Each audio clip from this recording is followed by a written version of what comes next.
Hey everyone, it's Habiba. Welcome back to my channel. So in today's video, I'm going to be talking to you again about my book, Black in School, and why it's so relevant in today's world. When we look at the context we're living in Western countries, such as in Canada, in regards to the education of Black children and the struggles they deal with on a day-to-day basis inside school and outside school, struggles such as being followed by a principal in the hallway, being followed to the bathroom, and being sworn at by that same principal, showing up to school and finding out that your teacher has worn blackface for Halloween, the handcuffing of a 6-year-old Black girl by police while at school, and the N-word being used against a parent by a school board trustee make it clear that there is something fundamentally wrong with the perception and treatment of Black children in the educational system. These horror stories that I've just shared are simply a few of so many. And these are just the ones that have been reported. So imagine how many go unreported. But what all of these stories underscore is how very often Black students are pushed out of education. Is it a wonder, therefore, that there is a phenomenon called the school to prison pipeline, a phenomenon that disproportionately affects Black students in Canada compared to students of other racial groups? So I'm going to read from a report by Dr. Carl James of York University titled Towards Race Equity in Education, the Schooling of Black Students in the Greater Toronto Area. These issues of anti-Black racism in education and the inhumane treatment of Black students are not at all new issues. And this report quotes the Stephen Lewis report released in 1992. And I just want to read part of what Stephen Lewis said on anti-Black racism in that report. He stated, "First, what we are dealing with at root and fundamentally is anti-Black racism. While it is obviously true that every visible minority community experiences the indignities and wounds of systemic discrimination throughout Southern Ontario, it is the Black community which is the focus. It is Blacks who are being shot. It is Black youth that is unemployed in excessive numbers. It is Black students who are being inappropriately streamed in schools. It is Black kids who are disproportionately dropping out."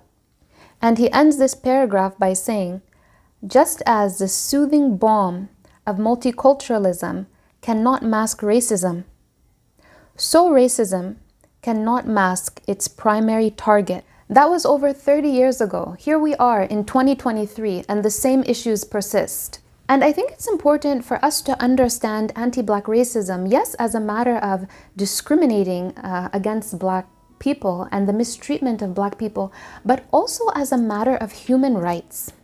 And in this case, the human rights of children, the human rights of youth and of children in schools. And society has a vested interest in protecting children. We have a vested interest in children as a society, right? We have a vested interest in protecting and ensuring the dignity, the rights, the protection, and the bodily autonomy of children in particular. Therefore, it's quite sad and unacceptable that Black children continue to be subjected to these human rights abuses. Children, they are precious, they are vulnerable, and they are blank slates when they enter school every morning, and it is their teachers who have the ability to build them up or to break them down, literally. And what we're seeing too often in the case of Black students is that their educators are breaking them down. They spend more time with their teachers than with their own families, than with their own parents. Think about that. What does that mean for those students, for those youth, therefore, in terms of how they feel about themselves, in terms of their self-esteem, in terms of what they're learning? It is their teachers who have a very influential hand in shaping all those aspects of the student, their intellect, their sense of self, and their self-esteem as they move through the world. So we can see, therefore, how teachers have such an important duty to protect the minds, the bodies, and the souls of these very precious people. So in regards to the mind of the student, to build up the mind and not to traumatize the mind. In regards to the body of the student, to protect the body, the bodily autonomy, the bodily integrity, and not to harm that little student's body through something like handcuffing and chaining, which we've already seen in so many news stories that I've shared. In regards to the soul, to nourish that soul and to not degrade it, to not break it down each and every day, day in, day out. And when you follow a student through the hallways, into the bathroom, that kind of policing, that kind of over scrutiny, over time that breaks down the soul. More on that later, more on that to come perhaps in another video. And what all this tells me, the traumatizing, the breaking down of the mind, of the soul, the over scrutiny, the policing, teachers showing up in blackface for Halloween, trustees calling parents the N-word, what that all tells me is that Black people and Black students are not seen as fully human. And this failure to see Black people as fully human, the failure to attribute dignity to Black people, it has wider manifestations, right? So outside of education. And one way this plays out in the wider society, to expand our discussion a bit more, is through policing, is now through the policing of Black people. We see how it plays out in transportation, on the bus, on the train, in the street, in the mall, by sales associates. We know stories of sales associates racially profiling Black customers.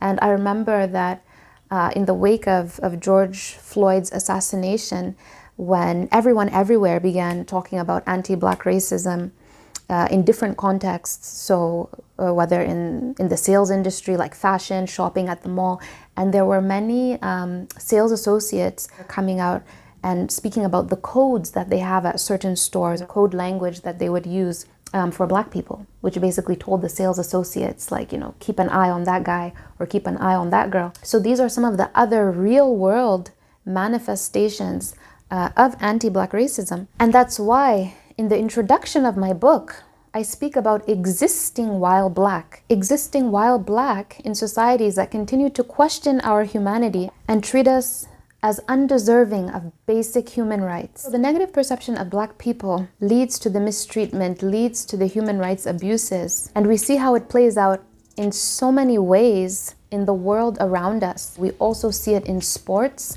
in football or soccer.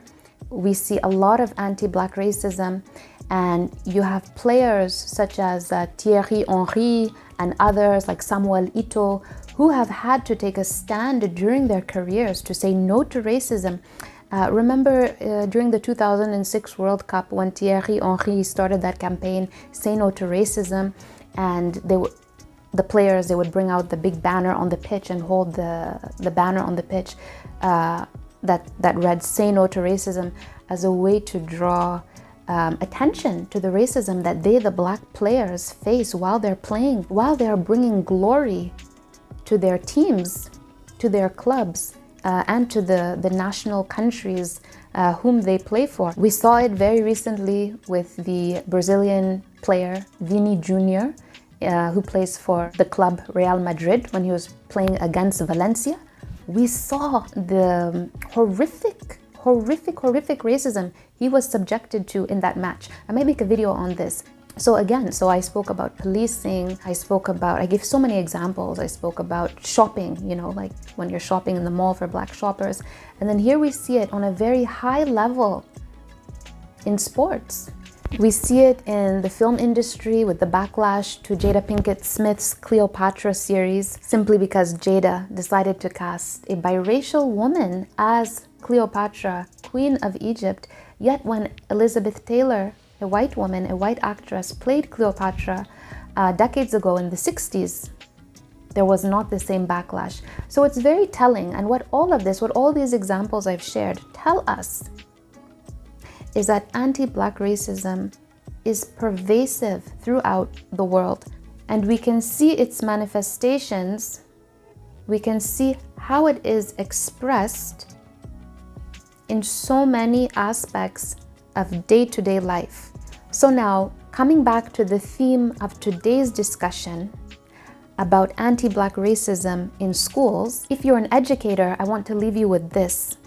What can you do to ensure that every single one of your Black students will thrive in the classroom and reach their full potential. My book analyzes anti-Black racism in school via my own lived experience and offers solutions to eliminate it. And you should all read it. So get your copy wherever books are sold, and I hope to catch you in my next video.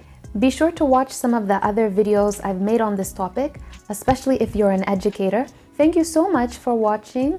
Please hit the like button, and I invite you to subscribe to my channel. Take care. Bye.